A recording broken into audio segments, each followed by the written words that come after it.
আসসালামু আলাইকুম।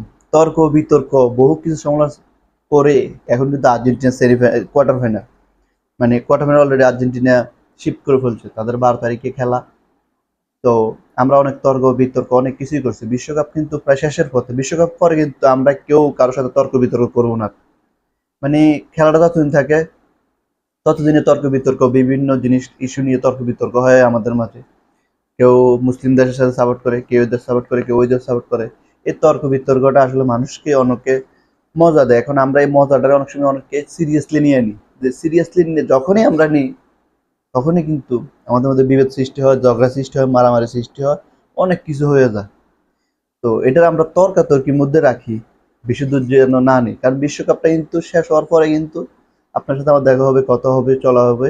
এখন আপনি আমাকে গালাগালি করলেন, বিভিন্ন জিনিস ইস্যু করলেন, একটা খারাপ কিছু বললেন, তখন আপনাকে আমি দেখলে কিন্তু আর চোখে তাকাবো, বা আমি যদি আপনাকে এমন কিছু বলে থাকি তখন আপনিও কিন্তু আমার দিকে আর চোখে তাকাবেন। দিন শেষে কিন্তু আমরা বাংলাদেশ পরিচয়টাই দিব, কারণ আমরা যেহেতু বাংলাদেশে থাকি, বাংলাদেশের মানুষ, আমরা আশা করি আমাদের দেশটাও যেন বিশ্বকাপ খেলুক। সো এসব নিয়ে এত মানে এত গুরুত্ব দেওয়া দরকার নেই। খেলাটা খেলার মধ্যে রাখেন, তর্কটা তর্কের মধ্যে রাখেন। আউট জায়গায় যাইবেন না, আউট জায়গায় গেলেই ঝগড়া সৃষ্টি হয়। তো আমাদের এই ঝগড়াটা থেকে দূরে থাকতে হবে। আমি অনেকেরই দেখি যে কিছুর থেকে কিছু হলে বাপ মার নাম তোলে, এই যার নাম তোলে। ভাই কি দরকার এগুলো নেওয়া? খেলাটা খেলার মধ্যে রাখেন, কারণ হার জিত খেলার মধ্যে থাকবে। 2015 বিশ্বকাপে ইন্ডিয়া বাংলাদেশের সাথে কি করছে আমরা দেখছি না? আমরা দেখছি, দেখার পরেও কি কিছু বলার আছে? খেলা শেষ মানে সব শেষ।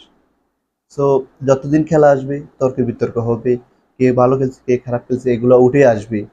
আপনি ভালো কিছু করলে ভালো আসবে, আপনার খারাপ কিছু করলে খারাপ উঠে আসবে।